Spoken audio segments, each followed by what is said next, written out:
नमस्कार।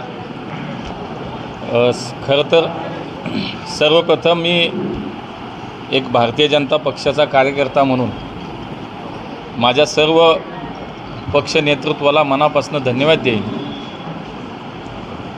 की या लोकसभेच्या निवडणुकीसाठी पुणे लोकसभेचा उमेदवार म्हणून मला आज त्यांनी संधी दिली आहे। माननीय देशाचे लोकप्रिय यशस्वी प्रधानमंत्री नरेंद्रजी मोदी आहेत, माननीय अमित भाई शहा, आमचे राष्ट्रीय अध्यक्ष माननीय JP नड्डाजी, आमचे नेते राज्याचे उपमुख्यमंत्री आदरणीय देवेंद्रजी, या राज्याचे मुख्यमंत्री आदरणीय एकनाथजी शिंदे साहेब, उपमुख्यमंत्री अजितदादा, माझे संघटनेतले आमचे कुटुंब प्रमुख, आमचे पालक माननीय बावनकुळे साहेब, आमचे नेते चंद्रकांतदादा पाटील, या सर्व नेतृत्वाला मी एक माननीय आठवले साहेब, या सर्वांनाच मी खरं तर या सर्व कार्यकर्त्यांच्या वतीनं धन्यवाद देईन। व्यक्ती म्हणून जरी माझं नाव आलं असलं तरी एक नक्की आहे की याच्यामध्ये भारतीय जनता पार्टी हा एकमेव पक्ष आहे जो सर्वसामान्य कार्यकर्त्याला नेता करतो। सर्वसामान्य कार्यकर्त्याच्या मागे पक्ष हा उभा राहतो। मी 1992-93 साली वॉर्डाचा अध्यक्ष होतो। संघटनेत अनेक जबाबदाऱ्या मला संघटनेने दिल्या। मी लोकप्रतिनिधी म्हणून महापालिकेमध्ये सुद्धा काम केलं। या शहराचा प्रथम नागरिक म्हणून सुद्धा मला माझ्या पक्षाने काम करायची संधी दिली। पुणेकरांनी मला 4 वेळेला महानगरपालिकेमध्ये काम करण्याची संधी दिली आणि आज एक लोकसभेचा उमेदवार, हा सगळा प्रवास पाहता मला कार्यकर्त्यापासून लोकसभेचा उमेदवार हा सगळा प्रवास,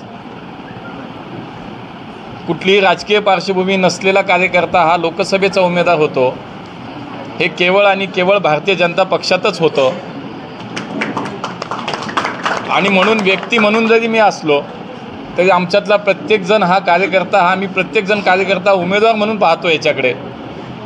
आज प्रकर्षाने माननीय खासदार स्वर्गीय गिरीशभाऊ बापटांची सुद्धा आठवण आम्हाला सगळ्यांना नक्की होते की 40-50 वर्ष या शहरातल्या सामाजिक राजकीय जीवनामध्ये त्यांनी काम केलं आणि आज त्या जागेवरती माझ्यासारख्या कार्यकर्त्याला काम करण्याची संधी मिळणार आहे।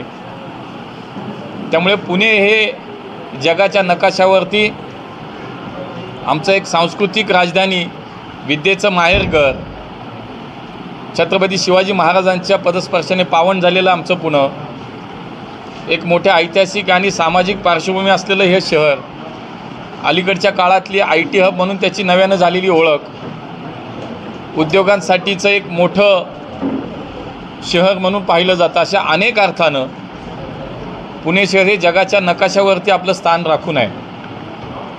इथली सांस्कृतिक जी जडणघडण आहे, जी परंपरा आहे, त्या परंपरेला साजेसं अशा पद्धतीचं भविष्यातलं काम, या शहराच्या भविष्यातल्या 50-100 वर्षाच्या विकासाचं विजन हे निश्चितपणे आम्ही सगळे डोळ्यासमोर ठेवून काम करणार आहोत।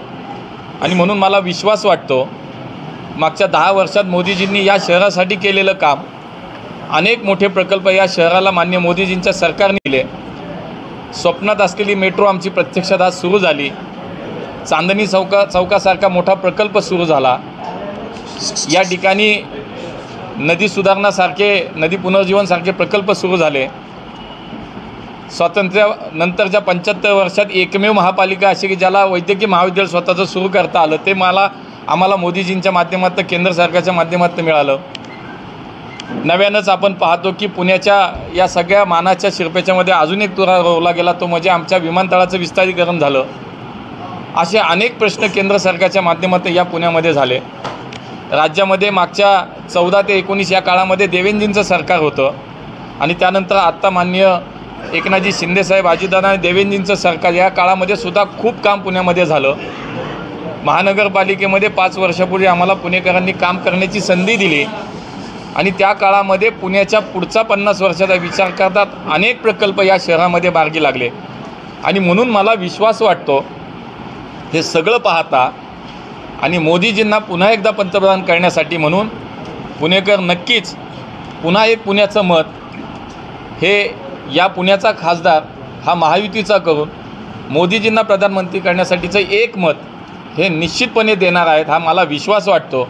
आणि म्हणून आज ही उमेदवारी जाहीर झाल्यानंतर आम्ही सगळेजण एकत्रितपणे काम करणार आहोत आणि पुन्हा एकदा पुणेकरांच्या विश्वासानं त्याला पात्र ठरण्यासाठी म्हणून पुणेकरांचा आशीर्वाद घेऊन निश्चितपणे मोदीजींना पुन्हा प्रधानमंत्री करण्यासाठी आम्ही सगळे सज्ज आहोत. आणि मला विश्वास आहे की महायुतीचा उमेदवार म्हणून आमचे सगळे मित्रपक्षातले आमचे सहकारी आम्ही सगळे एकत्रितपणे पुन्हा एकदा पुणेकरांचा विश्वास संपादन करू आणि मोठ्या फरकानं या शहरामध्ये विजय संपादन करू असं मला विश्वास वाटतो.